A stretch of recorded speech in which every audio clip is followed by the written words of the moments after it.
What is up, Raider Nation? It's your boy Samara back at it again with another video. Now, the Raiders have tried out 4 players yesterday. According to Phil Yates, he tweeted out the Raiders tried out veteran linebackers Alec Ogletree and Reggie Ragland, who both played for DC Patrick Graham last season. They also tried out DBs TJ Carey and Jaren Williams. As for Ogletree and Ragland, they definitely would be some solid depth pieces for the linebacker core. Obviously, they both played under Patrick Graham before in New York and is familiar with his defensive scheme. Ogletree was a former first-round pick for the St. Louis Rams in 2013 and was named second-team All-Pro in 2016. After starting his career with the Rams, he would then be traded to the New York Giants, where he didn't really live up to the hype. Playing in only 26 games, he had a total of 173 tackles, 10 tackles for loss, 14 pass deflections, and 2 sacks. Last season, he played in Chicago for the Bears on a 1-year deal, starting in all 16 games with 87 total tackles, 5 tackles for loss, 3 quarterback hits, and 1 forced fumble. Reggie Ragland, on the other hand, was a former second-round pick for the Buffalo Bills in the 2016 draft. He tore his ACL in his rookie season, then got traded to the Chiefs the next season. Ragland would spend the next 3 years in Kansas City, where he would end up winning a Super Bowl ring, before making stops in Detroit and New York, where he would eventually play under Patrick Graham.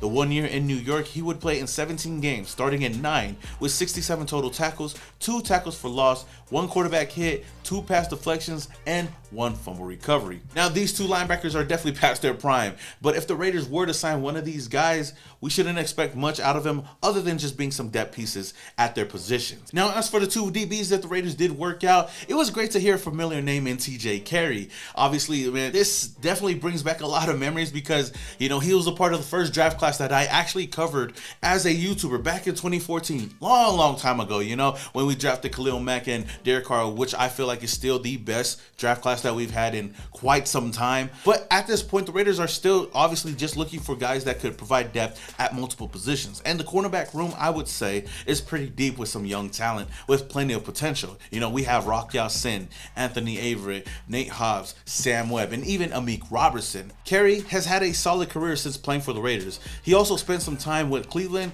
and Indianapolis, and in his career he's had a total of 386 tackles, 13 tackles for loss, 52 pass deflections, 6 forced fumbles, 2 sacks, 7 interceptions, and 1 touchdown. Carey is a versatile defensive back that can play both on the outside or in the inside. So if anything, he could be a solid player to have on a roster or even the practice squad. And the last player that the Raiders brought in for a workout was defensive back Jaren Williams, another familiar face that has played under Patrick Graham. Now, Williams spent 2 seasons with the Giants, didn't really have a big role with the team, and was more of a reserve player.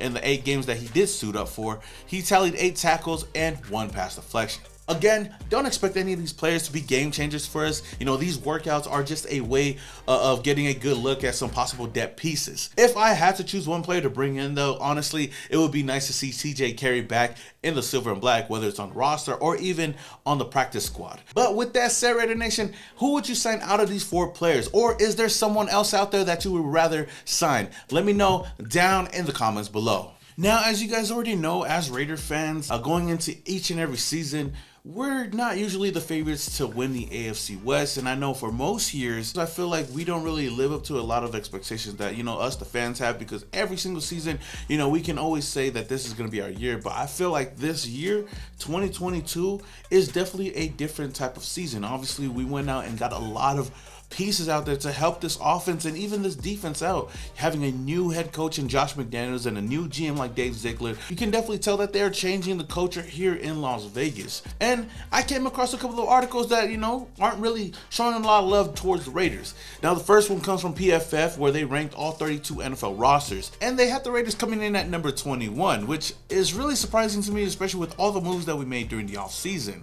I thought that we would at least be top 15 in the NFL, but you know what? That's besides the point.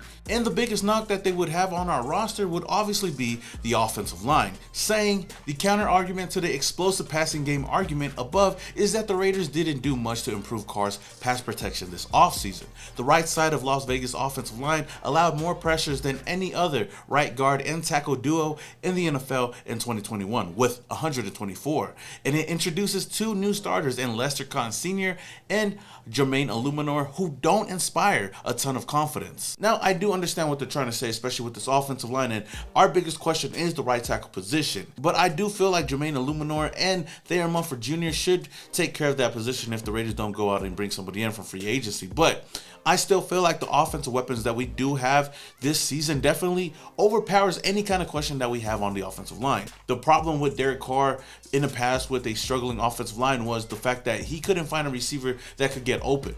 Now you have three viable offensive weapons, especially in Hunter Renfrow, Darren Waller, and Devontae Adams, to go out there and, handle their one-on-ones. Because if there's anything that we know, if you double any one of these guys, another guy is going to be open. And if you have Hunter Renfrow one-on-one in the slot, he's beating somebody 99% of the time. If you have Darren Waller one-on-one matched up at the tight end position, he's beating somebody 99% of the time. And obviously, Devontae Adams, I don't have to say much about him, but if you have a one-on-one, he's beating his matchup 99% of the time. So Derek Carr in the pocket, I feel like, is going to find somebody open. You can't tell me that Devontae Adams is going to regress because he doesn't have Aaron Rodgers out there. I mean, all we've been hearing from camp is that connection from Derek Carr to Devontae Adams is just as good, if not better. Obviously, we would have to wait until week 1 versus the Chargers to finally see these two put the whole league on notice. And the crazy thing is, I ain't even get started with the running back core. I mean, you have Josh Jacobs leading this tandem of running backs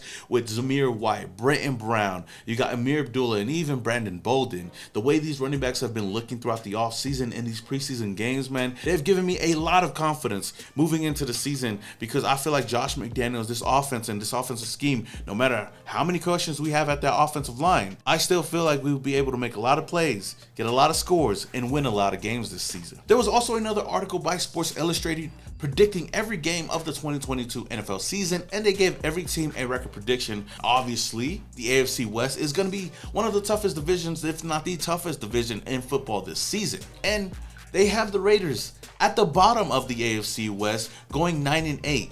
Ain't no fucking way, man. And guess who's on top of our AFC West division? No, it's not the Chiefs. No, it's not the Broncos. They have the LA freaking Chargers at 12-5.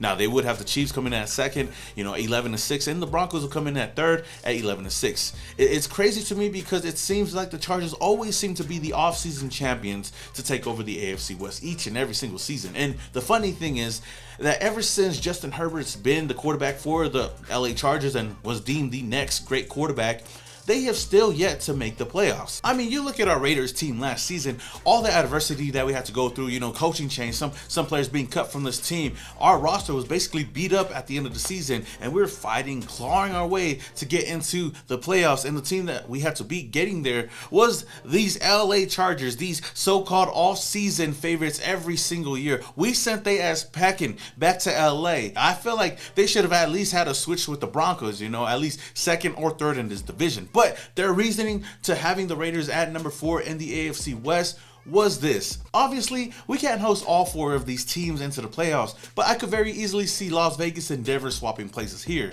The Raiders challenge will be hanging tough during the season opening gauntlet that every other week features road games against best quarterbacks or overall teams in the conference. The Chargers, Titans, and Chiefs.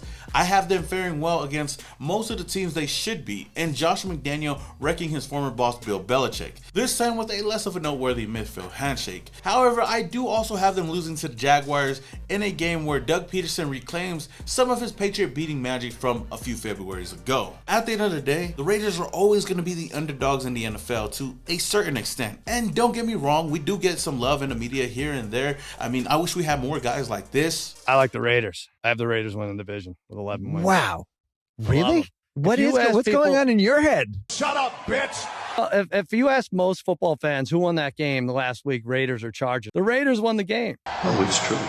It's damn true. But the honest truth is, the only way for us to get any kind of respect from everybody around the league is for us to go out there on Sundays, Mondays, Thursdays, and just win, baby. So with that said, Raider Nation, what are you guys looking forward to the most this season from our Raiders team? Let me know your thoughts down in the comments below. All right, Raider Nation, that is all I have for you guys today. If you guys enjoyed this video, don't forget to hit that like button. Let's try to get this video to 500 likes. Not only that, if this is the very first time you're coming across my channel and you love the Las Vegas Raiders, then hit the subscribe button, hit that notification icon button just to notify you guys when I upload more videos just like this. Road to 40K, we are almost there, so help and us out. And also one more thing, if you guys are going to be at next week's game, week 1 against the Chargers, then look out for the LA Raidernation kickoff party going down the night before week 1. So September 10th at the Savoy Club, me and my Usos are going to be throwing together a Raider Nation party. This event is entirely free, but don't forget to RSVP your spot because space is limited. And if you guys do RSVP with the link down in the pinned comment below, you guys will be entered into a giveaway that we will be throwing at the party. We're going to be giving away 2 tickets to the Raiders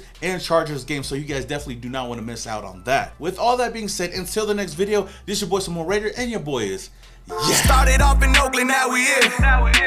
Thought that we was done, we just hit another gear. Look, started off in Oakland, now we here. Hey, pull up with the nation in the silver black gear. Look, 4 games straight, we in the playoffs. Shout out to the Chargers fans, y'all enjoy the layoff.